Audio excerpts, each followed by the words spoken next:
Bonjour à toi! Si tu es déjà entrepreneur mais que ton projet de cœur ne décolle pas et tu ne sais pas pourquoi, ou si tu as un projet de cœur que tu aimerais lancer mais que tu n'as aucune idée des étapes qu'il faut suivre pour y arriver, je t'invite à regarder cette formation vidéo d'1 heure que je mets à ta disposition aujourd'hui gratuitement et dans laquelle je vais aborder avec toi qu'est-ce que c'est l'état d'esprit de l'entrepreneur, quelles sont les différentes responsabilités qui vont avec et quelles sont également les différentes étapes par lesquelles tu vas devoir passer pour lancer ton projet de cœur. Cette vidéo d'1 heure, elle est issue d'une formation qui s'appelle la Collective Boost Week que j'avais organisée en live et que j'ai transformée en un programme complet sur 7 jours pour t'aider à valider ou à revalider les bases de ton projet de cœur. Donc si aujourd'hui tu sais que l'entrepreneuriat c'est fait pour toi, ou bien si c'est quelque chose qui t'appelle parce que tu as une mission de vie à réaliser ou un projet fort à réaliser et que tu as besoin aujourd'hui de trouver les réponses à tes questions, eh bien tu les trouveras dans cette première partie de mon programme que je mets à ta disposition gratuitement. Je te souhaite un bon visionnage et je te retrouve à la fin de la vidéo. Et bien c'est parti! Bienvenue tout le monde à la Collective Boost Week. L'objectif, ça va vraiment de vous apprendre à vous poser les bonnes questions pour être en mesure de créer une réalité entrepreneuriale qui vous fait kiffer, une réalité entrepreneuriale qui vous fait vibrer et qui vous correspond. Moi, je m'appelle Florence. Vous pouvez m'appeler Flo, comme vous voulez. Je suis coach et consultante pour les entrepreneurs qui sont motivés justement à se créer cette réalité et je travaille sur l'aspect mindset, donc l'état d'esprit, et sur l'aspect business. Donc là, ce que je vous demande pour aujourd'hui, c'est de vraiment vous mettre au calme, de couper votre téléphone, de prendre un cahier pour noter si c'est pas encore le cas, parce que ça va être assez riche d'informations. Je vais vous raconter beaucoup de choses et l'idée c'est que vous puissiez garder une trame derrière que vous pourrez revoir. Et important pour moi, je vais vous demander chacun on va poser une intention pour cette semaine. Ce que je vous propose aujourd'hui, ça va être de jouer le jeu. Bon, j'ai un micro, donc je vais pas trop mettre la main dessus, mais disons que le cœur, c'est ici. De mettre la main vraiment sur le cœur, de fermer les yeux et de dire moi, Christophe, moi, Claudine, moi, Sonia, je pose l'intention cette semaine d'être à l'écoute pour apprendre au max. Je vous laisse 10 secondes là pour visualiser ça, fermez les yeux, mettez-vous vraiment en situation. Et dites-vous quelle intention est-ce que vous voulez poser pour cette semaine-là.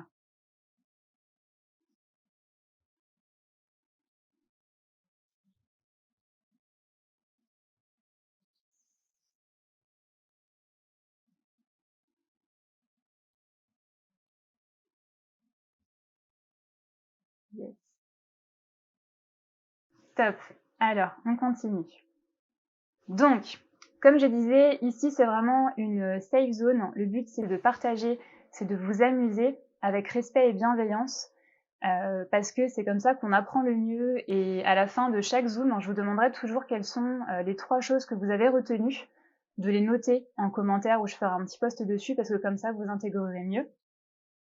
Ici, il n'y a pas de jugement, c'est vraiment on est là pour apprendre, ok? Donc on va envoyer du pâté. Alors, pour qui c'est cette formation, donc moi je m'adresse principalement à des métiers de contribution, donc c'est-à-dire si tu es coach, si tu es thérapeute, si tu es consultant, formateur, infopreneur. En gros, c'est dans un métier de contribution ou un métier de transmission, que tu es doué dans ton travail, mais que l'entrepreneuriat tu connais pas parce que on t'a jamais appris, tout simplement. Et c'est pourquoi tu as peut-être du mal à développer ton activité, mais ce qui est sûr, c'est que vous recherchez toutes et tous, si vous êtes ici, des solutions qui sont concrètes, qui sont applicables, et vous êtes prêts vraiment à investir en vous. Et quand je dis investir, je parle pas seulement d'argent, je parle aussi de temps, je parle d'effort, je parle d'énergie. Donc vous êtes vraiment à fond dans votre mission de vie et aujourd'hui vous voulez vraiment y aller, mettre les bouchées doubles pour vous donner les moyens de créer une réalité qui vous fait vibrer. Donc, moi, qui je suis, pour vous résumer, donc en gros, mon parcours, moi j'ai travaillé à Paris en start-up pendant 4 ans, donc principalement dans le secteur de l'éducation et du sport.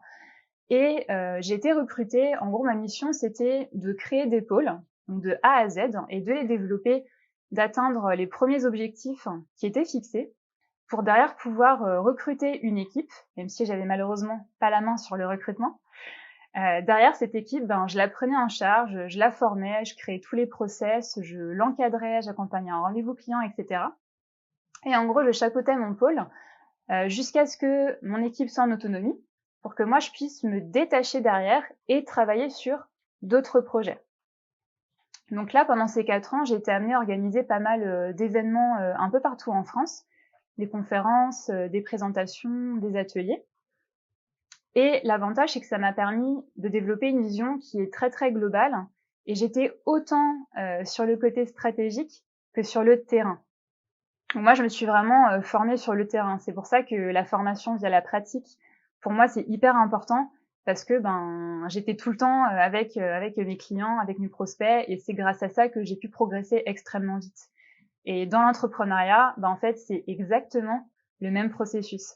Peu importe les stratégies que vous avez en tête, si vous n'allez pas sur le terrain pour vous confronter et vous mettre en situation inconfortable en mode no filet, on peut pas savoir en fait si ce qu'il y a dans notre tête, ça marche ou pas.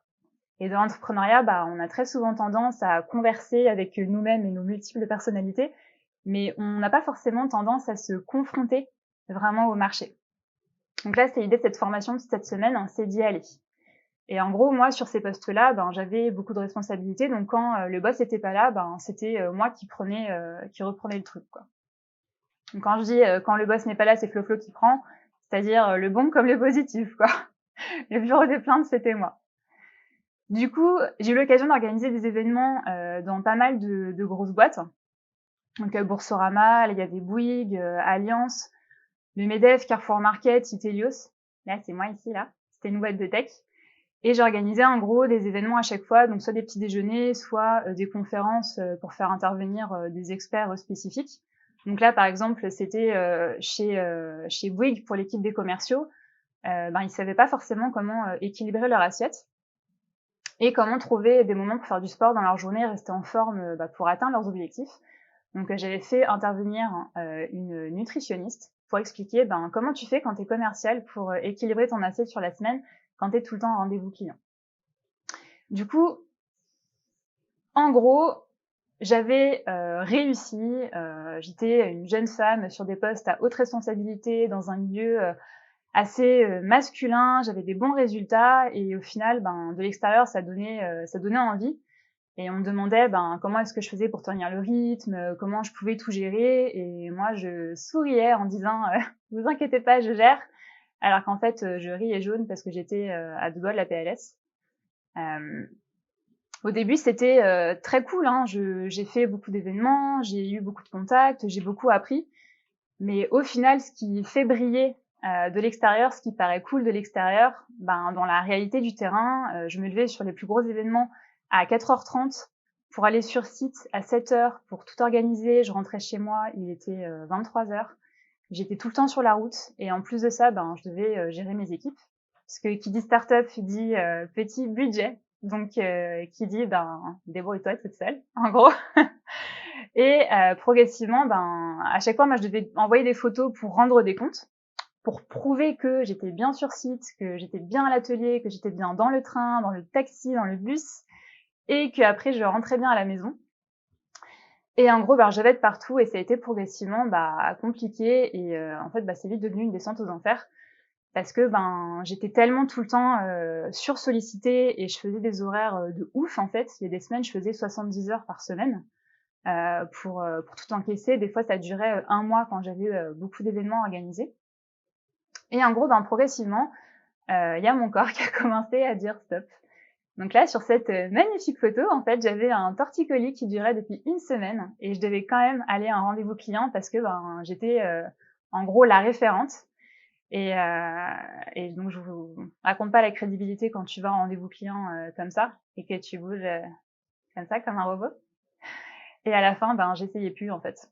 J'étais juste. Je vous raconte ça parce que l'objectif, c'est un peu de désacraliser en fait les postes à responsabilité qui peuvent faire rêver de l'extérieur, mais à l'intérieur, quand tu es vraiment sur le terrain, c'est souvent un peu différent.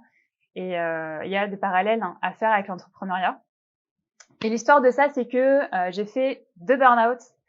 Il y en a à qui j'ai échangé au téléphone et je leur ai dit que j'avais appris la vie.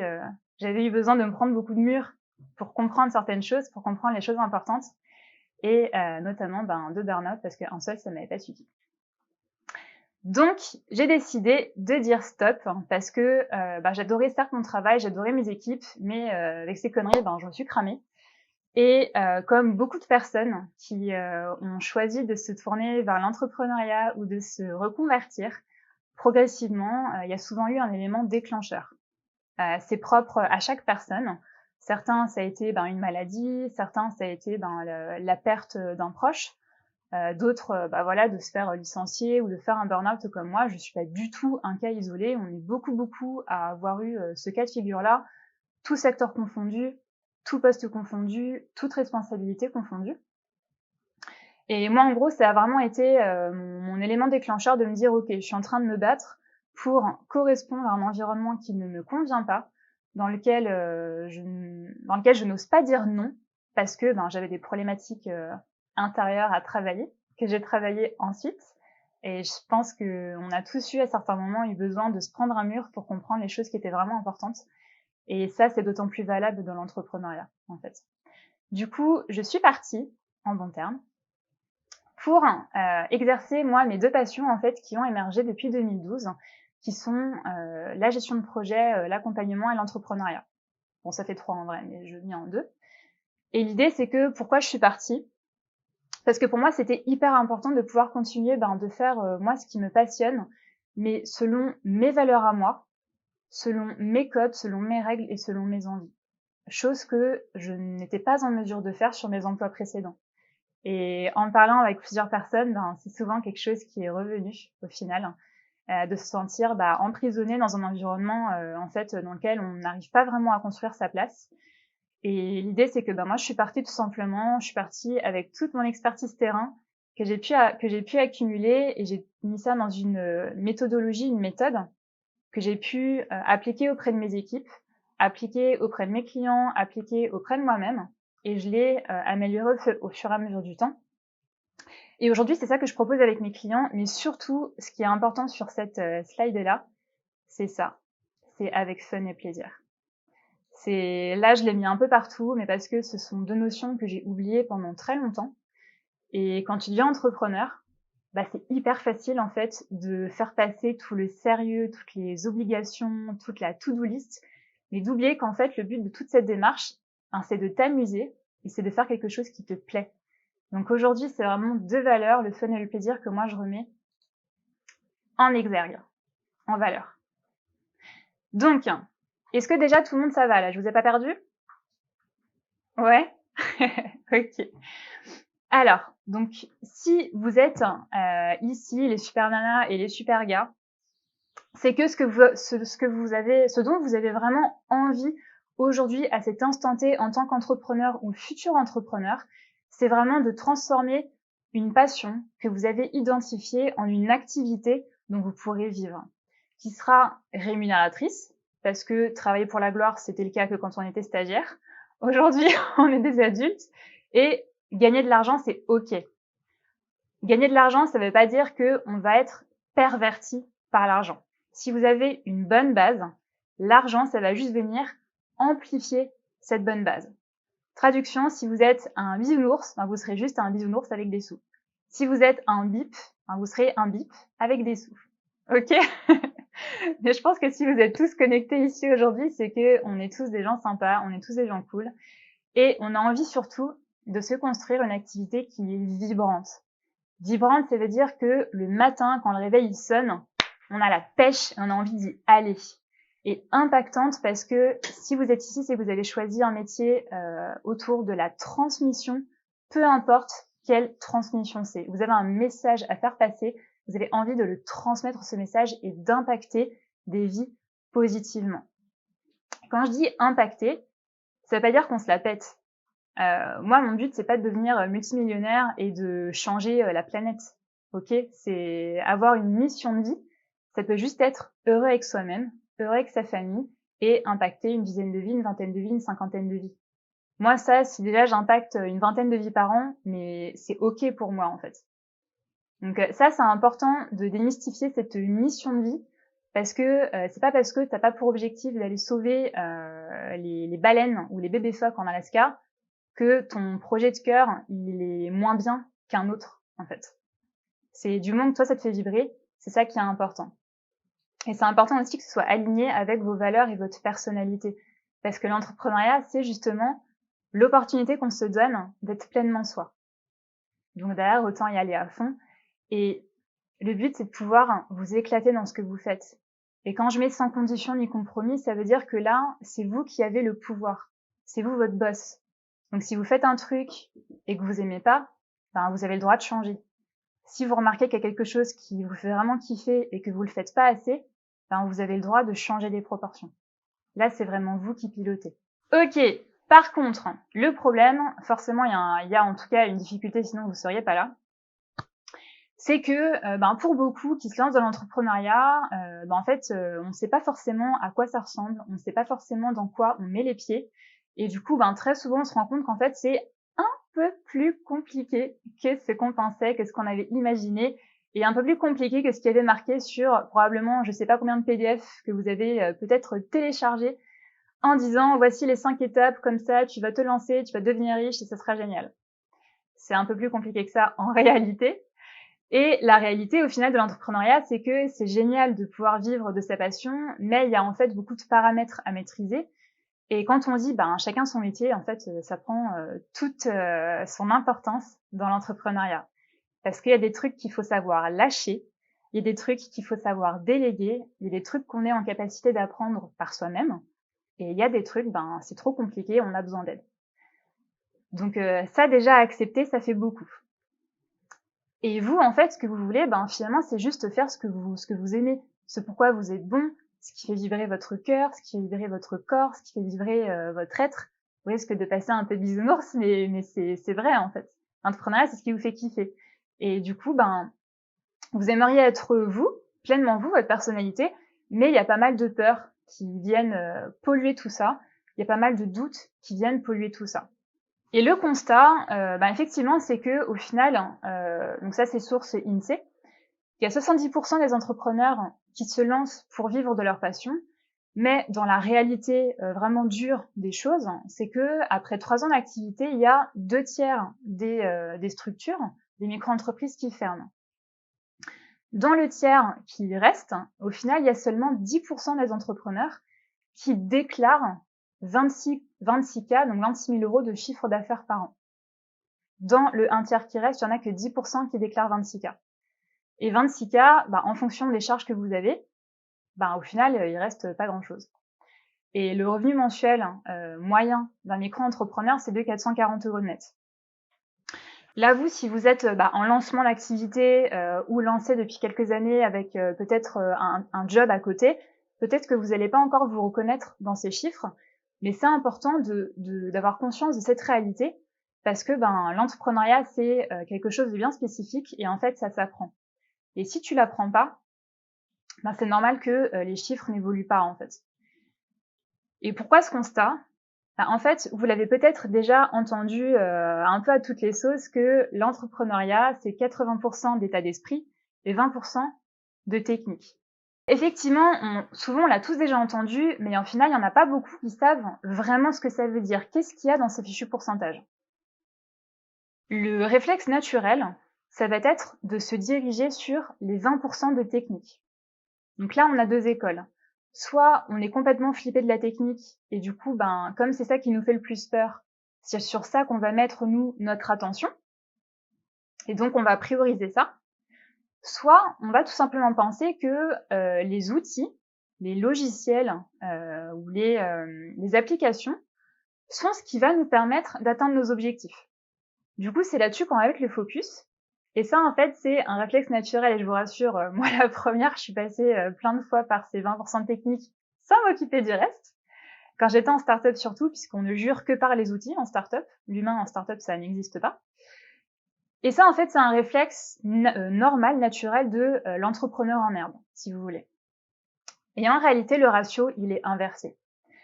Dans les 80% de l'état d'esprit, en fait, dedans, il y a le fait de réussir à identifier quelles sont ses peurs, quelles sont ses croyances limitantes, quels sont ses blocages. Il y a la confiance en soi qu'on doit apprendre à construire, l'estime de soi qu'on doit apprendre à construire et notre valeur de nous-mêmes qu'on doit définir et qu'on doit apprendre à se donner. Parce que dans l'entrepreneuriat, au final, la valeur de l'entrepreneur, c'est lui-même qui se la donne. Comparativement, quand tu es salarié, ta valeur, tu l'évalues par rapport à ton job, par rapport à tes responsabilités, par rapport à ton salaire, par rapport à ta reconnaissance, par rapport à tes relations avec tes collègues ou avec ton patron. Et en gros, si ça se passe mal, tu auras l'impression que ta valeur, elle est diminuée, voire inexistante. Alors que dans l'entrepreneuriat, c'est vraiment le rapport inverse. C'est l'entrepreneur qui décide de sa valeur. Il laisse pas l'extérieur décider pour lui. Il y a également dans ces 80% tout ce qui est force de conviction. Donc ce qui fera que, en fait, vous vous positionnez comme un expert de votre marché, comme un leader, comme une figure d'autorité, de légitimité. Ça se construit sur des fondations qui sont solides, qu'on va voir tout au long de cette formation. Il y a également la façon de penser. Quand tu es salarié, on t'apprend pas forcément à trouver des solutions, à regarder sur YouTube ou sur Google quand tu trouves pas une information. On t'encourage pas forcément à poser des questions, à être proactif. Tout dépend des jobs, mais il y a des jobs où la marge de manœuvre et la marge de proposition, elle est très limitée. Mais là, dans l'entrepreneuriat, le rapport, il s'inverse. C'est vraiment apprendre à penser, apprendre à réfléchir, apprendre à agir en recherchant des solutions à un problème et pas en recherchant des excuses ou en recherchant la fuite. Il y a également l'aspect connaissances et compétences spécifiques. Donc, quand on devient entrepreneur, c'est normal, vu que c'est tout un nouveau monde, il y a pas mal de choses à apprendre. Et notamment l'importance de pouvoir d'apprendre à se remettre en question. Se remettre en question, ça ne veut pas dire qu'on se repose tous les matins la question existentielle, pourquoi suis-je sur cette terre, est-ce que je suis une bonne personne? L'idée, c'est de réussir à se poser les bonnes questions régulièrement pour voir si la route qu'on a choisie, elle nous correspond, si on a des bons résultats. Et si c'est pas le cas, comment est-ce qu'on pourrait redresser le tir pour faire un peu mieux chaque jour? Parce qu'on n'est pas des machines. Donc l'idée, c'est de progresser petit à petit, doucement mais sûrement. Est-ce que ça vous parle tout ça déjà? Ouais, ou est-ce que vous vous sentez déjà perdu? Est-ce que ça vous paraît déjà beaucoup? Dites-moi un petit peu dans le chat. Tu peux expliquer les fondations. Ok. En fait, les fondations, je vais vous les détailler progressivement, mais si vous avez téléchargé le e-book, le workbook que je vous ai proposé, qui est l'exercice, il y a différents points dedans. Les fondations, globalement, c'est tes objectifs, ton alignement, toi, en tant que personne, avec ton business, c'est ce que tu proposes, ton offre, tes prix, ton positionnement, qu'on va aborder après. Ça va être tout ce qui est communication et vente, et ensuite tout ce qui est en lien avec l'autonomie. Donc ça, c'est vraiment tous les pans, en fait, d'un projet global. Et ça, ça s'appelle des fondations, en fait. Comme quand tu fais un gâteau, tes fondations pour faire ton gâteau, c'est ta recette, en fait. Et tu as besoin de tous les ingrédients pour que ton gâteau, il n'ait pas un goût de sel ou qu'il soit pas dur comme une brique. Donc, en fait, le réflexe de l'entrepreneur débutant et même l'entrepreneur pas débutant qui se sont jamais remis en question, parce que des fois l'ego est trop important, c'est en fait de se concentrer sur le ratio 20% technique plutôt que des 80%, sauf que sans ces 80% d'état d'esprit, en réalité, sans toutes ces fondations qui se passent vraiment sur la partie mentale, eh bien, la technique ne sert à rien. Pourquoi? Parce que, en fait, peu importe l'outil que vous choisirez, les outils que vous choisirez, un outil, ça pourra jamais venir compenser toutes ces bases-là des 80% si vous avez peur, si vous n'avez pas confiance en vous, si vous n'arrivez pas encore à définir votre valeur, si vos fondations ne sont pas solides, si vous n'avez pas encore appris à trouver des solutions, en fait, aucun outil ne pourra venir compenser ça. Et c'est ça que ça veut dire quand tu dis, sans ces 80%, la technique ne sert à rien. Ça va? Ok. Et effectivement, poser un toit sur une maison qui a été construite sans fondation ne la rendra pas plus solide. Donc si vous avez des murs qui sont déjà un peu branque-ballants, si vous posez le toit de la technique dessus, pouf, ça tombe comme un château de cartes. Première petite question, ça va être vraiment vous d'évaluer avec bienveillance, avec bienveillance et douceur envers vous-même. Vous, aujourd'hui, quelle est selon vous la solidité de votre maison sur une échelle de 1 à 10? Donc 10 étant super solide, et 1, on va dire que c'est du carton, quoi.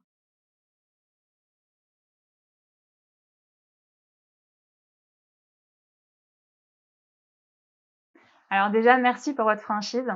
C'est hyper important dans l'entrepreneuriat de réussir et de pouvoir vraiment évaluer l'existant. Et ça va être notamment un des objectifs de toute cette formation, donc merci pour vos réponses. Et je vous rassure, moi j'étais, je pense, proche, niveau valeur accordée à moi-même, j'étais, je pense, à 2 sur l'échelle sur 10. Non mais vraiment, je déconne pas, parce que je vais pas vous spoiler. Pour vous expliquer, si vous voulez, moi en start-up, j'avais de très bons résultats, mais comme je n'avais en fait jamais de reconnaissance ou de c'est ok, top, bon résultat, parce que on considérait que c'était juste mon job, donc c'était normal.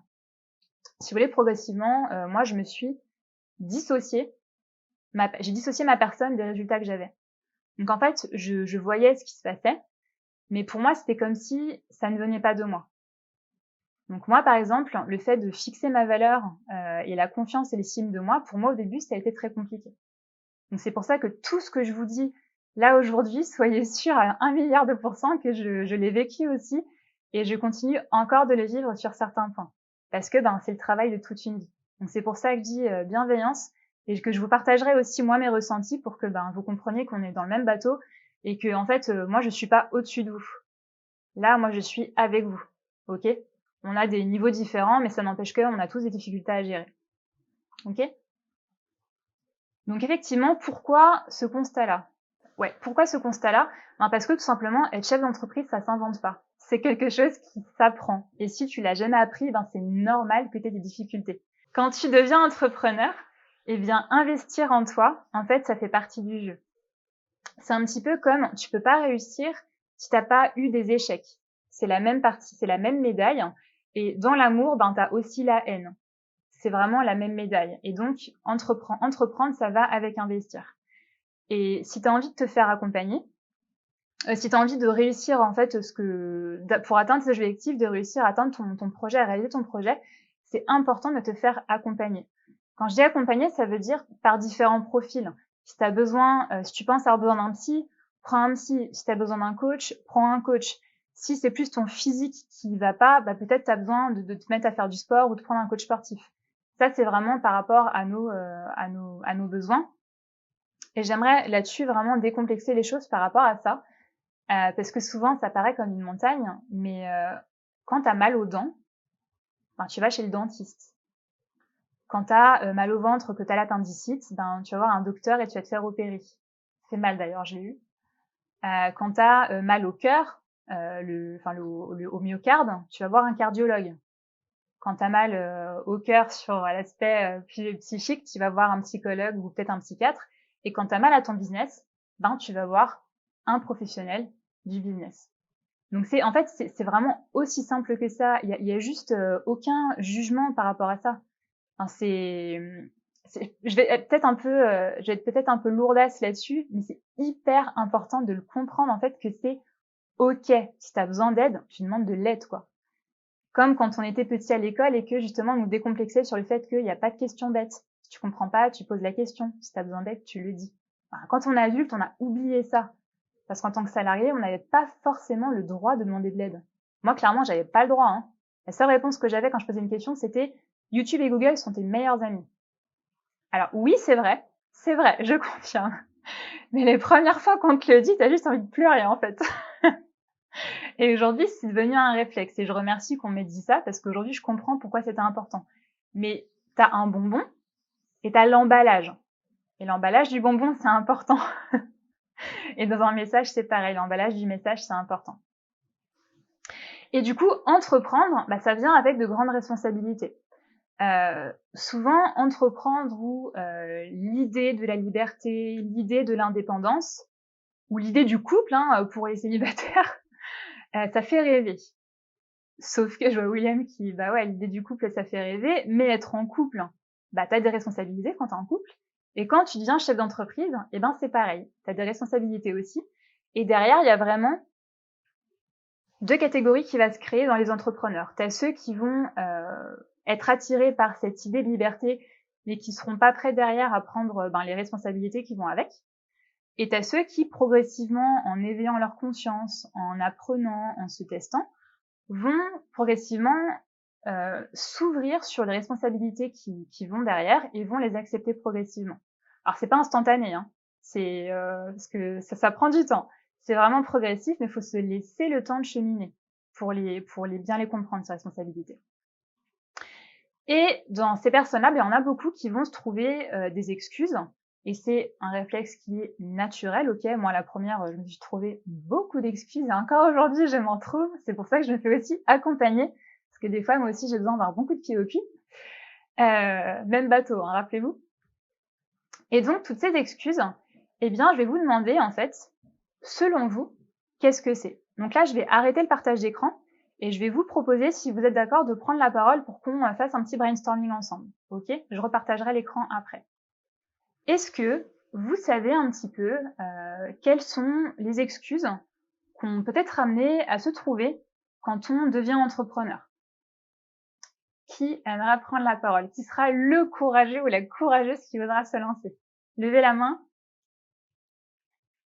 Pas tous en même temps, surtout.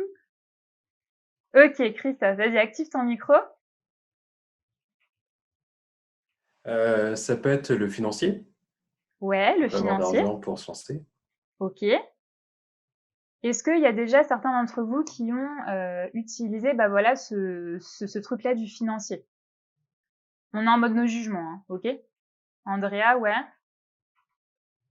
Ok, ça marche. Financier, est-ce qu'il y a d'autres idées? L'âge, L'âge, ouais. Elisabeth? Ah, tu disais l'âge aussi? Non, non, oui, je rejoins Christophe quand même. Le fait que, ouais, on sort du salariat et qu'en fait, on n'y connaît rien, donc c'est normal. Le manque de confiance, en fait, le manque de compétences. Ok, donc légitimité, connaissance, compétence. Ok, ça marche. Est-ce que vous voyez d'autres choses? William? Dis-moi, William. Syndrome de l'imposteur. Ouais, syndrome de l'imposteur. Le fameux syndrome imposteur. Ok. Andrea, toi, il y a quoi? Syndrome de l'imposteur, oui. Ouais. Manque de diplôme. Enfin, pour moi, en tout cas, ça a été mon cas. Le diplôme, ok. Ouais, parce que il faut afficher publiquement. Je suis diplômée de. Et l'organisation. Quand on est Wonder Woman, il faut s'occuper des enfants, de la maison, femme de. C'est 3 casquettes, 4 casquettes. Ouais, minimum. Ok, cool, merci Andrea. Sonia, est-ce que tu vois toi un petit truc? C'est pas grave si ça revient, si c'est les mêmes, hein. L'idée c'est de voir vous qu'est-ce qui vous vient en premier. Ouais, excuse-moi, ça rejoint un petit peu tout le monde. Il y a le côté un petit peu, l'âge, j'avoue, l'âge. Ça a été une des premières questions. Est-ce que j'ai le droit à mon âge de vouloir une nouvelle vie? Et puis aussi les compétences. Les compétences. Est-ce que j'ai bien toutes les compétences pour prétendre dire que je suis, dans mon cas, par exemple, hypnopraticien? Est-ce que j'ai vraiment toutes les compétences et toute légitimité à me présenter comme telle? Voilà. Ok, ça marche. Et la concurrence. La concurrence pendant un moment, puis après, je me suis dit que finalement, on ne peut pas plaire à tout le monde, donc il en faut pour tout le monde. Ok, cool, merci. Catherine? Pour moi, ça va être trouver ma voie, le syndrome de l'imposteur Yes, ok, ça marche. et voilà le manque d'enthousiasme en fait, enfin comment dire, quelque chose qui m'anime en fait. Ok, ça marche. Merci Claudine. Catherine, si tu veux parler, faut que tu actives ton micro, tu vois, en bas à gauche de ta fenêtre. Moi, je dirais, moi, évidemment, l'âge, le côté imposteur, le côté légitimité plus qu'imposteur. Et le fait aussi, c'est qu'on nous a tous, on nous connaît tous d'une façon, et quand on change complètement de catégorie, la peur du jugement, de se dire bah oui, bah peut-être pour qui elle se prend, enfin je sais pas dans quelle catégorie tu mettrais ça, mais si voilà, moi j'osais pas le dire à mes voisins, ceux que je connaissais, parce que ils ont une image de moi depuis très longtemps, avec une connaissance de moi, et quand tu fais quelque chose de différent, tu sais pas comment ça va être accueilli et tu as du mal à t'exprimer, quoi, voilà. Ouais, le droit au changement, le droit d'être une nouvelle personne dans une nouvelle réalité. S'autoriser, en fait. Je vais rebondir là-dessus, du coup, Florence, sur ce que vient Ouais, de dire Catherine, parce que bah ouais, ça me parle carrément. J'avais même pas mis le doigt dessus, en fait, je crois. Mais ouais, carrément, switcher complètement. Donc moi, en l'occurrence, passer de femme d'affaires, entre guillemets, de marketing de réseau à thérapeute, c'est clair que je pense qu'il y en a beaucoup qui sont archi pas prêts. Qui vont me demander un peu si je suis légitime. Donc, ça aussi, cette question, elle revient. Et moi, ce que je voulais rajouter, c'est il y a quelqu'un d'autre qui a dit enthousiasme. Et je voulais rajouter aussi l'enthousiasme et la procrastination, du coup, quoi. Parce que il y a personne pour te mettre un coup de pied au cul le matin. Enfin, voilà, quoi. C'est trop facile de dire, ouais, je ferai ça plus tard. Et moi, je suis championne dans ce domaine. Donc, très, très dur, quoi, la motivation perso, quoi. ça marche. Waouh, il y a plein de choses là déjà. Merci Ouais. Catherine, merci vraiment. Caroline, je crois que tu étais en train de parler. Oui, je rejoins. Moi, c'est vraiment le droit au changement, le regard que l'environnement va porter sur moi. Voilà, c'est pas forcément simple. Voilà. Et puis, je me suis déjà confrontée, à vrai dire. J'ai déjà fait cette expérience-là récente et c'est vrai que ça vient tout de suite chahuter sur la légitimité. Voilà. Yes. Sandra, l'écho, est-ce que toi, il y a un truc pour toi qui te touche particulièrement? Comme Christophe, syndrome, enfin je sais plus qui c'est qui a dit, pardon, syndrome de l'imposteur. Vous avez été plusieurs à le dire. Yes. Bah, est-ce qu'il y a quelque chose qui vous choque là tout de suite ou qui vous marque? C'est que au final, on ressent tous la même chose finalement. Donc peu importe l'âge, peu importe le bagage, peu importe la mission de cœur qui nous appelle, en fait, on partage tous les mêmes peurs. Effectivement, là, il y en a qui rentrent dans la même catégorie, mais là, tout ça, je vous rassure, hein, moi aussi, je suis passée par certaines d'entre elles. Mais l'important de cet exercice, j'avais pas vu, les chefs d'entreprise ont des coachs, même les présidents. Effectivement, Andrea, les chefs d'entreprise, pas tous, malheureusement, et en start-up, aucun, quasiment. C'est pour ça qu'il y a 70% de turnover. Mais effectivement, en fait, on est tous, en fait, censés, dans les années à venir, on aura tous un coach. Et là, le confinement, c'est ça que ça a fait émerger. C'est que là, quand tu te retrouves bouclé dans les 4 murs de ton appartement ou de ta maison, après, on n'est pas tous égaux là-dessus, hein, quand tu es dans un 9 mètres carrés ou dans une très grande maison. Mais ce qui est sûr pour tout le monde, c'est que dans le confinement, ça a fait émerger toutes les problématiques intérieures que l'on a. Et ça les a amplifiées. Que ce soit quand tu es en couple, les problématiques avec tes enfants, avec ton mari, avec ton copain, avec ton chat, je sais pas. Et en fait, là, le confinement, ça a vraiment pointé du doigt toutes les problématiques qui n'ont pas encore été travaillées parce que ça fait peur, parce que on procrastine aussi par rapport à nous-mêmes, pas seulement par rapport à l'extérieur. Et là, en fait, le confinement, en fait, on n'a plus le droit, entre guillemets, d'ignorer nos problématiques dans une période de confinement comme ça. Si avec ton mari, tu te disputes tout le temps, soit tu finis vraiment par t'égorger, soit tu te poses et tu essaies de trouver une solution et derrière, de prendre une décision. Peu importe ce que c'est cette décision. Et l'idée, c'est que de pas avoir de jugement sur la solution. Les solutions, il y en a tout le temps. Mais par contre, c'est pas forcément évident d'accepter certaines solutions pour atteindre ses objectifs. Je laisse ça en suspens, ça va maturer pendant la formation.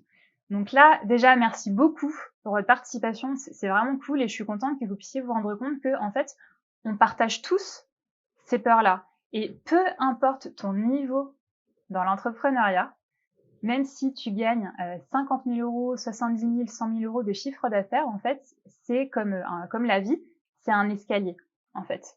Et quand tu montes une marche, en haut de la marche, t'es le plus fort de la marche. Et quand tu passes à la deuxième marche, t'es en bas de la marche. Donc en fait, ce processus-là, à chaque fois, il recommence. C'est comme en classe, quand tu arrives en CM2, c'est pompé up, t'es le plus fort de la primaire, sauf qu'après tu passes en 6e. Après tu passes en 3e, t'es le plus fort du collège, après tu passes en seconde. Donc t'as encore le moins fort entre guillemets. Et ça c'est pareil, peu importe le niveau et peu importe l'endroit dans l'escalier où tu es. Ok, ça devient de plus en plus facile, mais les peurs vraiment qui sont ancrées en nous, elles émergent à chaque fois. Ok? Donc, merci beaucoup pour votre participation. Je vais repartager l'écran pour qu'on puisse poursuivre. Alors, donc, selon vous, effectivement, quelles sont ces excuses? Donc, vous en avez cité pas mal, donc c'est bien. Moi, je les ai mises en 4 catégories différentes et je vais vous les expliquer. Ok? Donc là, pareil, il n'y a pas de jugement dessus. L'idée, c'est on prend conscience des choses. Ok? Donc, il y a ce qui rentre dans la difficulté à prendre des décisions. Donc, l'incapacité à faire des choix, à se décider rapidement et à y aller. Donc, dedans, il y a pas mal de choses. J'en ai certainement oublié, mais il y a les idées principales. C'est le fait d'avoir beaucoup d'idées tout le temps et de pas réussir à en choisir une, en fait. Ce qui est mon cas. C'était difficile pour moi, parce que j'ai 30 idées à la seconde. Il y a le perfectionnisme. Donc, se dire... ah, mon site est pas fini, ou mon offre est pas finie, ou j'ai pas encore mon diplôme, donc je peux pas communiquer sur moi. Il y a le fait que mon PDF il est pas encore parfait. Enfin, en gros, rien n'est jamais parfait pour nous, et du coup, on va procrastiner et repousser toujours le moment de se lancer. Moi, j'étais perfectionniste à fond. Je me soigne, mais là, ces 2 catégories, par exemple, moi, je suis en plein dedans. J'ai besoin de réfléchir. Donc, on ne sait pas forcément à quoi, mais c'est un peu le réflexe, ce qui sort tout de suite. Mécanisme de défense, j'ai besoin de réfléchir. Mais nous-mêmes, on ne sait pas forcément à quoi. Faut que je demande à mon mari ou à ma femme. Donc là, je différencie le contexte où effectivement, il y a des décisions financières qui doivent être prises à 2. Donc ça, c'est une réalité qui existe.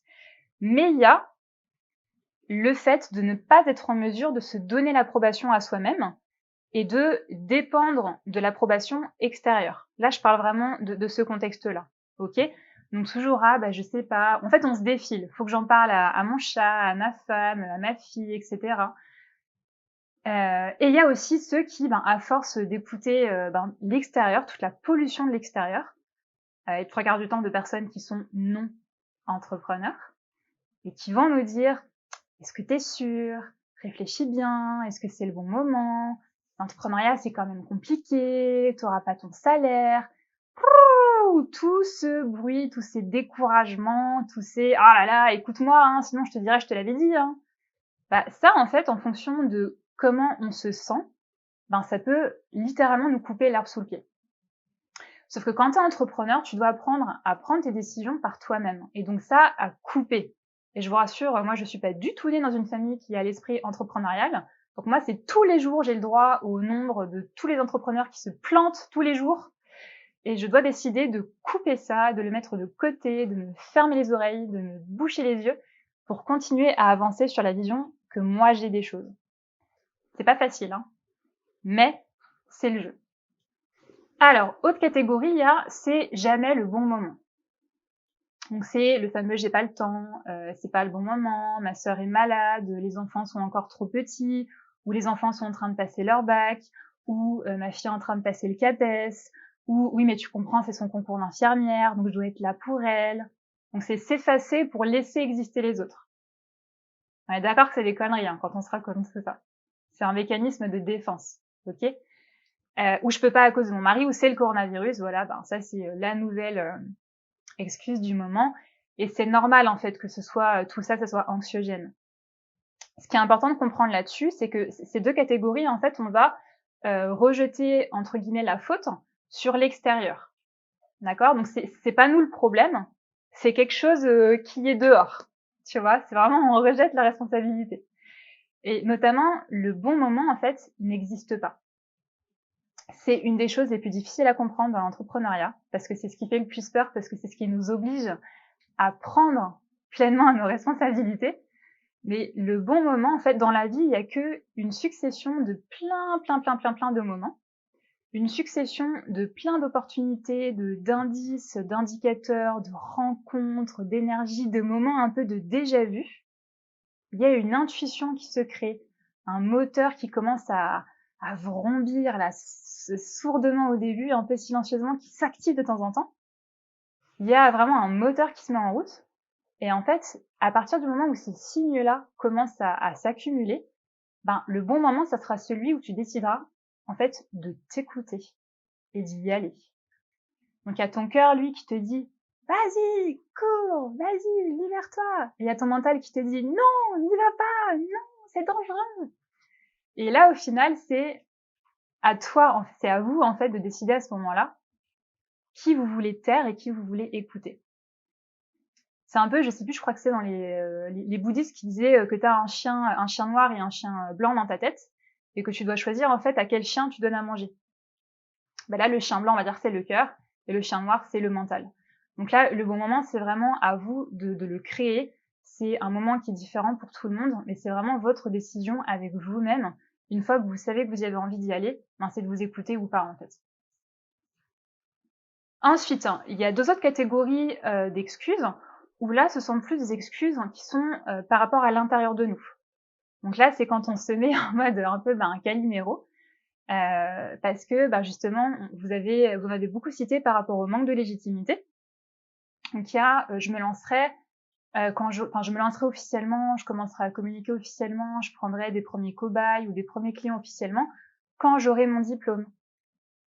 J'ai pas encore assez de connaissances, pas encore assez de compétences. Et ce qu'on ressent tous, c'est la peur d'être jugé, la peur d'être critiqué, la peur d'être rejeté, d'être mal aimé, de décevoir l'extérieur, mais de se décevoir nous-mêmes aussi. On est souvent très très exigeant envers nous-mêmes. Et le système actuel ne nous donne pas forcément le droit à l'erreur, mais finalement, nous non plus, on ne se laisse pas le droit à l'erreur parce qu'on est dans une société où la perfection, c'est vraiment ce qui nous rate le plus en fait. Du coup, on devient vraiment extrêmement... on devient nos propres dictateurs en fait. C'est ça qui rentre là-dedans. Et le fait d'avoir peur de rater, de se tromper, effectivement, dès tout jeune, on apprend que si tu te trompes de bac, c'est la merde. Tu peux pas avoir les facs qui t'intéressent. À l'université, si tu trouves une voie et finalement que ça te plaît pas, tu dois attendre que toute l'année se soit écoulée ou peut-être attendre plusieurs mois pour intégrer une autre université. Le coût derrière, il est énorme au final, psychiquement, mentalement, physiquement aussi. Du coup, progressivement, on se dit, ok, on va limiter nos actions pour limiter notre marge d'erreur. Et finalement, on se coupe, mince, c'est quoi qu'on coupe? L'herbe, c'est ça? On se coupe l'herbe sous le pied. On se coupe l'herbe sous le pied tout seul finalement. Et là, par exemple, vous voyez, pour cette semaine-là que j'ai organisée, moi, je me suis demandé, oh là là, est-ce que ça va leur plaire? Est-ce que ça va bien se passer? Est-ce que Zoom va exploser? Est-ce que mon ordinateur va cramer? Je me suis posé aussi plein de questions. Et puis finalement, on se lance et puis là, ça se passe bien et c'est ok en fait. Vous voyez?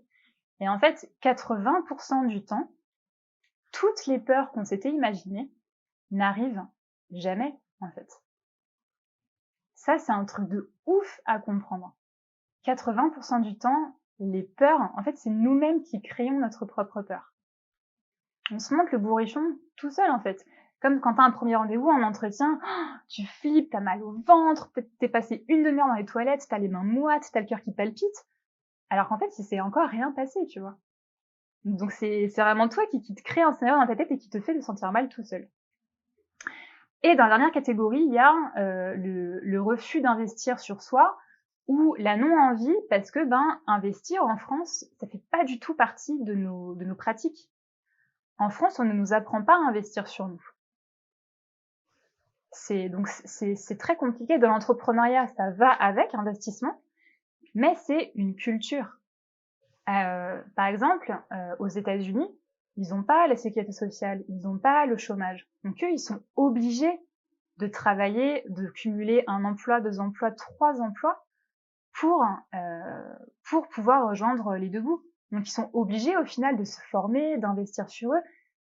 Et eux, l'investissement, ils voient pas ça comme une option.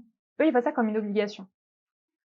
Effectivement, dans l'entrepreneuriat, investir sur soi, c'est une obligation. Et je parle pas seulement de l'argent, hein. Je parle vraiment aussi de l'investissement mental, l'engagement envers soi-même et l'énergie qu'on va s'accorder à nous-mêmes. Ok ?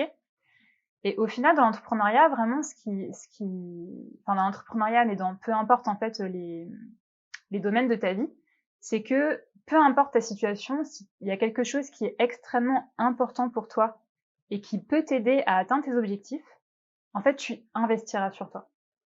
Si tu le fais pas, c'est qu'il y a encore quelque chose qui n'a pas été compris. En général, c'est ça, tu vois. Des fois, c'est pas encore le bon moment, des fois, t'es pas prêt. Des fois, t'as besoin, comme moi, de te prendre 2 burn-out dans la gueule pour comprendre que c'est le moment, tu vois. C'est dommage de réagir au dernier moment comme ça. Mais c'est humain. On est beaucoup à réagir comme ça. Donc, effectivement, en fait, toutes ces histoires-là, donc moi, la première, je me suis raconté beaucoup aussi, et encore aujourd'hui, je m'en raconte, ce sont en fait des scénarios, des histoires qu'on va choisir de se raconter parce qu'on a tout un tas de peurs derrière. Et que pour nous, ça va être un mécanisme de défense, tout simplement, d'accord ? L'idée, c'est d'en avoir conscience pour repérer quand est-ce qu'on se dit ces excuses-là. Et notamment, moi, mon rôle en tant que business coach, c'est de repérer ces excuses-là chez mes prospects ou chez mes clients, et en fait, de leur dire avec bienveillance, évidemment, mais là, ça, t'es en train de te raconter une histoire, attention. Tu vois, de le remettre en conscience pour ne pas le laisser passer, en fait. Mais à votre avis, qu'est-ce qui se passe quand on choisit, jour après jour, au final, de voir ces excuses-là, toutes confondues, et de se les raconter tous les jours? Est-ce que vous pensez que les entrepreneurs qui ont réussi, donc sachant que la définition de la réussite est propre à chaque personne, d'accord ? Les entrepreneurs qui considèrent avoir réussi, est-ce que vous pensez qu'ils se racontent toutes ces histoires-là, ou est-ce que vous pensez qu'ils se racontent autre chose ? Alors, effectivement, il y a, on va dire, une réalité universelle qui fonctionne dans la vie, mais qui est aussi extrêmement importante dans l'entrepreneuriat, et je pense que ce schéma-là, vous le connaissez. Pensée, émotion, question, action, résultat. C'est-à-dire que si tu nourris tes pensées avec des peurs, avec du manque, avec ces excuses-là, ces scénarios-là, eh bien, tu vas te mettre dans un état émotionnel qui sera lourd, qui sera pas fun, qui sera pas confortable, tu te sentiras pas bien. Et dans un état d'esprit comme ça, en fait, tu seras pas en capacité, là je parle vraiment de capacité, d'apprendre à te poser les bonnes questions. Et si tu te poses pas les bonnes questions, donc tu vas te poser d'autres questions, tu vas trouver des réponses. Mais ces réponses-là, ce ne sera pas les bonnes. Et derrière, tu vas te fixer sur ça pour mettre en place des actions qui ne seront du coup pas adaptées et qui vont derrière provoquer des résultats qui ne te permettront pas d'obtenir ce que toi tu veux. Et en fait, c'est ça qui est absolument... vous allez peut-être un peu me détester quand je veux dire ça, mais c'est ça qui est cool en fait avec ce schéma de pensée-là. C'est que si t'as pas les résultats que tu veux, pas encore, le encore, il est important. Si t'as pas encore les résultats que tu veux, en fait, c'est un super indice parce que ça veut dire qu'il y a quelque chose que t'as pas encore bien fait dans le process. Donc, ça t'aide à savoir où est-ce que ça bug, en fait. Et ça t'aide à mettre en place une grille de lecture pour savoir, en fait, quelles sont les choses que tu dois travailler. Donc, quand tu choisis de voir ça comme un challenge, c'est dynamisant. Mais quand tu es pollué par des pensées qui sont pas agréables, ça va être plombant, justement. Alors que pourtant, c'est exactement le même processus. En fonction de ce que tu te racontes, tu interpréteras les choses très différemment.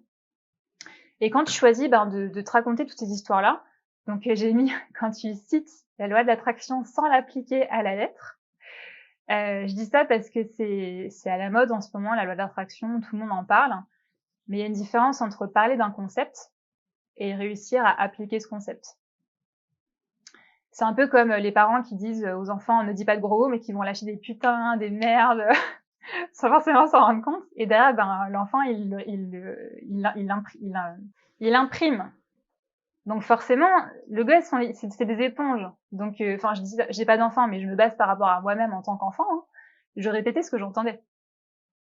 Et avec la loi de l'attraction, si tu ne fais que la citer, mais que, en fait, tout ce chemin-là, tu ne le travailles pas, t'auras beau dire que je vais bien, tout va bien, être positif et dire des affirmations positives, en fait, si derrière tu mets pas réellement en pratique, ben ça changera rien en fait. Tu auras l'impression, tu te donneras bonne conscience, mais ça changera pas les résultats. Et ça, c'est pas évident à comprendre. Et du coup, quand tu te poses du coup les mauvaises questions, bah, tu vas probablement t'agiter un peu dans tous les sens, changer de méthode toutes les semaines, tu vas avoir tendance à être attiré par ce qui brille, tu vois.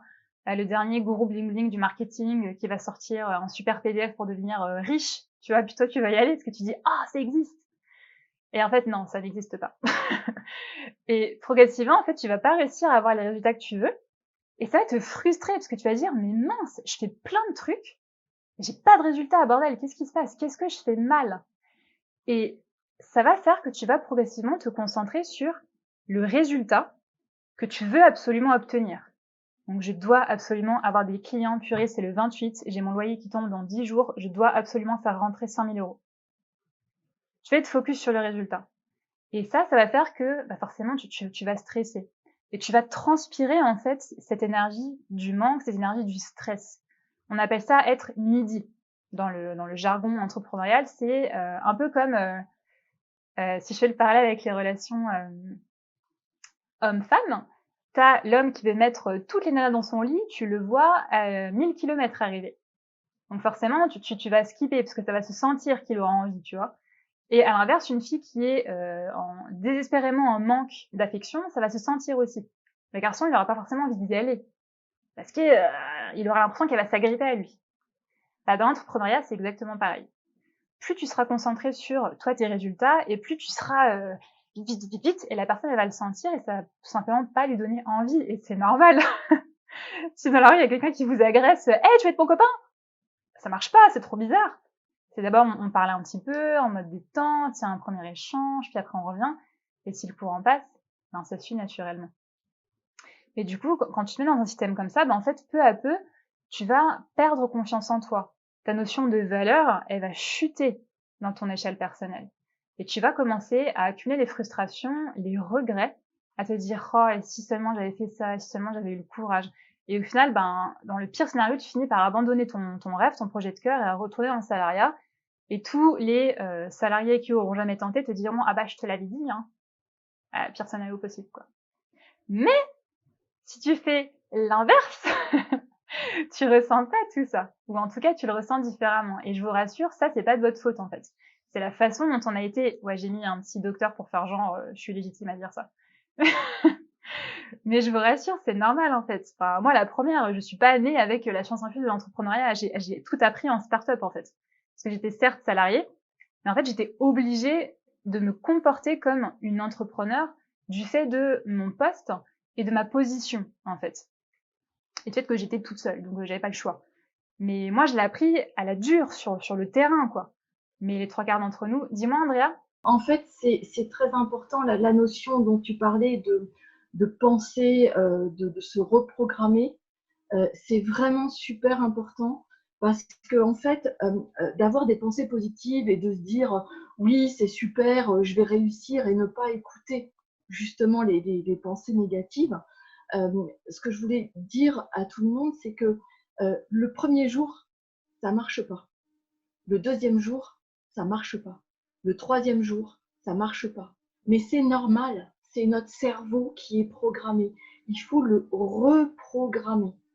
Ouais. C'est-à-dire que se mettre un chemin de pensée positive, y penser tous les jours, c'est pas parce que ça marche pas demain ou après-demain. Il y a certaines techniques qui vous disent 21 jours d'habitude. Je peux vous dire que ça marche avant 21 jours. Mais c'est super important parce que nos neurones sont faits comme ça. Il faut leur donner un nouveau chemin neuronal. Et là, Exactement. Je parle vraiment, c'est super important. Exactement, merci Andrea. Et ça s'apprend. Et effectivement, est-ce qu'il y en a qui ont le permis parmi vous? Si vous n'êtes pas parisien, je pense que vous avez le permis. Mais... au début, quand on apprend à conduire, c'est pareil, ça nous paraît mais la mort. Enfin, il y a le volant 10h10 ou 9h15, ça dépend. T'as les rétroviseurs, t'as l'angle mort, t'as le pommeau de vitesse, faut regarder devant, t'as les pédales. Au début, ça paraît juste c'est même pas une montagne, ça paraît genre un triple Everest, quoi. Et au final, aujourd'hui, vous réfléchissez plus presque. c'est devenu automatique parce que vous l'avez travaillé, intégré encore et encore et encore. Et c'est ça en fait, des fois quand on rentre du boulot en voiture, on est en pilote automatique. Donc je vous rassure, tout ça pour dire que c'est pas de votre faute. Ça c'est vraiment la raison, c'est que en fait notre société ne cherche pas en fait à produire des entrepreneurs. Parce qu'un entrepreneur, il apprend à décider par lui-même. Donc il apprend en fait à se défaire d'un système existant. Donc c'est pas en réalité, c'est pas dans l'intérêt de notre société de produire des entrepreneurs. C'est plus sympa, plus pratique, on va dire, de produire des salariés qui remettront pas forcément le système en question. Et du coup, on apprend à se positionner comme des salariés, ce qui est normal puisque c'est ce qu'on a connu toute notre vie, même à l'école. Et au final, le salariat, l'école, l'université, même les grandes écoles, ça ne t'apprend pas à devenir un entrepreneur. Ça ne fait pas de toi un entrepreneur. Un diplôme, une certification, ça ne fait pas non plus de toi un entrepreneur. Une idée, une reconversion, une passion, ça ne fait pas non plus de toi un entrepreneur. Et surtout, on ne nous a jamais appris à investir en nous. Donc forcément, c'est un gros frein de ne pas avoir cet automatisme-là. Et le système, comme je le disais tout à l'heure, ne nous laisse pas le droit d'échouer. Donc forcément, quand tu grandis avec tout ça, c'est vrai que le bilan de départ, il paraît un petit peu lourd quand tu entreprends. Mais, je l'ai mis en bleu là, en gros. Parce qu'il y a un mais, forcément, sinon on ne serait pas là. Alors, juste avant, quand même, je vais vous montrer mon super dessin. Ça, c'est la situation, je pense, qui arrive la plupart du temps. Maman, c'est quoi l'entrepreneuriat? Quoi? Si je te montrais ou si tu la creuses plutôt? Bah oui, parce que nos parents non plus savent pas ce que c'est l'entrepreneuriat. Pourtant, ils nous donnent des conseils parce qu'ils nous aiment. Ils veulent qu'on prenne les bonnes décisions. Mais ils nous donnent des conseils par rapport à ce que eux connaissent. Et par rapport à leur façon, à leurs lunettes, leur façon de voir le monde. Sauf que on a tous une façon de voir le monde, avec des lunettes qui sont différentes. Et dans l'entrepreneuriat, on doit apprendre à se construire de nouvelles lunettes. Voilà, j'étais un peu fière de ce dessin, je voulais vous le montrer ici. Donc, la bonne nouvelle, c'est que l'entrepreneuriat, ça s'apprend. Vous voyez, j'ai mis du bleu, là, on respire. Après le orange de tout à l'heure, après le rouge de tout à l'heure. Et c'est pas tout noir, le constat. Il y a une autre réalité qui existe. On peut respirer. Donc là, ce que je vous propose déjà, c'est on respire tous. Parce que là, je vous ai envoyé déjà du pâté dans la tronche. Donc, respirez tous tranquillement, là. L'entrepreneuriat, ça s'apprend. On ne naît pas entrepreneur, on le devient. Et exactement comme on a appris à marcher, un bébé en moyenne, il tombe 5000 fois. C'est les chiffres, je vais pas confirmer, je me rappelle pas, mais apparemment, un bébé tombe en moyenne 5000 fois avant de réussir à marcher. S'il y a des mamans là, est-ce qu'elles peuvent, et des papas aussi, est-ce que vous confirmez? Et vous vous rendez compte la résilience qu'on a quand on est gamin quand même? On passe notre temps à tomber, mais on s'en fiche, on se relève, même si on pleure, on se relève et on retente. La hargne qu'on a, la niaque qu'on a, l'envie d'apprendre et l'envie de se dépasser qu'on a quand on est bébé, même si on est tombé et qu'on s'est probablement cogné partout, c'est un moteur, c'est un désir qui est puissant, c'est presque, ça en vaut de la survie, on a marre de se tortiller sur notre dos comme une chenille là, c'est un besoin vital de se lever, de marcher et de prendre le monde en fait. Et ce sentiment-là, quand on grandit en fait, et que on se fait je reste dans le cadre, mais notre champ d'action, imaginez-le illimité là, quand on est bébé, il se réduit quand on devient un adulte. Parce que la société nous dit « Ah non, toi t'es dans cette case-là, toi t'es dans cette case-là ». Et du coup, on a l'impression que on est limité, alors que non. On a appris à marcher, on a appris à parler. Et là, on sait tous, a priori, parler. Certains, c'est plus difficile que d'autres, mais on connaît tous les mots, les intonations. Mais rappelez-vous quand vous étiez en CP. Et moi, c'était Sally la souris, Jason le poisson, et c'était des histoires avec ça. Mais au début, tu as appris les lettres de l'alphabet, et après, tu as appris un mot. Et progressivement, tu as appris à faire des phrases de plus en plus longues. Vous l'avez oublié tout ça, mais pourtant, on a galéré, ça a été long. Aujourd'hui, moi j'ai 31 ans, mais l'apprentissage, il était super long au final. Et on a oublié en fait cette capacité à apprendre quelque chose qui nous paraît insurmontable, mais elle est toujours là, cette capacité. Et donc, l'entrepreneuriat, c'est comme le reste, ça s'apprend. Et l'idée, c'est qu'il y a une base de 5 choses. Il faut déjà, avoir un projet de cœur à réaliser. Parce qu'il y en a qui deviennent entrepreneurs juste pour devenir entrepreneur, mais c'est une mauvaise raison. C'est chaque fois que tu prends une décision, c'est pourquoi tu prends cette décision. Et vous, a priori, vous avez tous un projet de cœur à réaliser, ou en tout cas, il y a quelque chose qui vous appelle, même si c'est pas encore très clair, mais vous sentez qu'il y a un truc qui vous appelle. C'est important d'être curieux dans l'entrepreneuriat et d'avoir envie d'apprendre tous les jours. Comme les bébés qui est en éveil permanent, il a besoin de comprendre le monde. L'entrepreneuriat, c'est pareil. Ça sera une des choses qui vous aidera en fait à dépasser progressivement les obstacles que vous allez avoir sur votre chemin. Donc, il faut être prêt à passer à l'action. Donc, sans se trouver 36 excuses, donc celle que j'ai dit en amont. Là, il y a l'ego. On le met de côté, l'ego. On le met de côté. Tout le mental, on le fait taire. Et on laisse le cœur avancer pour passer à l'action. OK? Ensuite, on se trouve un mentor. Je dis mentor parce que c'est un terme qui est très large. Et tous à notre niveau, on n'est pas inspiré par les mêmes personnes. Mais l'idée, c'est de trouver vous, une personne qui vous inspire, qui vous donne confiance, qui a une vie que vous aimeriez peut-être avoir ou un état d'esprit que vous aimeriez avoir.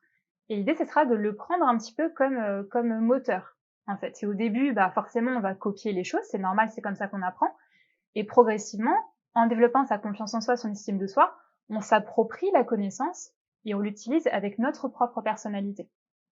Mais ça, faut se laisser un petit peu le temps. OK? Donc, il y a de la bienveillance envers vous par rapport à ce processus-là.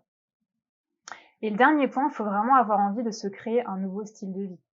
L'entrepreneuriat, tout ce que vous reprochiez à vos patrons, il n'est pas à l'écoute, il applique jamais ce qu'il dit, il est en retard aux réunions, il lit pas les rapports, il se forme pas.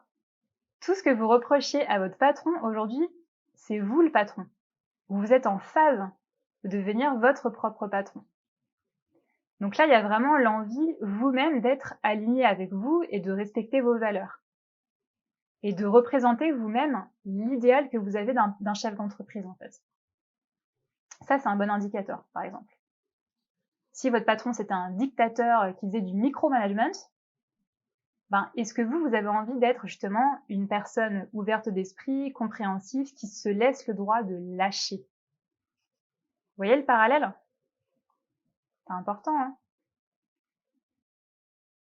Et voilà, cette formation d'1 heure est finie. J'espère que ça t'a plu. On a abordé pas mal de choses ensemble aujourd'hui. Et maintenant, je te propose 2 options différentes. La première, tu as envie justement de revoir les fondations de ton projet pour être sûr que tu es aligné et que tu pars dans la bonne direction. Ou alors, tu as décidé officiellement de te lancer sérieusement sur la construction de ton projet de cœur. Dans ces cas-là, j'ai préparé pour toi un programme sur 7 jours pour valider les bases de ton projet en toute autonomie. Ça, c'est l'option 1. L'option 2, c'est, voilà, tu as regardé cette vidéo, tu t'es reconnu dans tout ce qu'on a abordé ensemble, mais tu as encore des questions qui restent en suspens. Et bien, dans ces cas-là, je te propose de prendre un rendez-vous de 45 minutes avec moi pour qu'on puisse faire le point ensemble sur ton mental, sur ton projet et sur tes besoins. Et si derrière, suite à cette discussion, tu as envie d'aller plus loin avec moi, je pourrais à ce moment-là t'expliquer de quelle façon je travaille. Quoi qu'il en soit, je te souhaite bon courage dans ton projet. Prends soin de toi et je te dis à très bientôt. Ciao.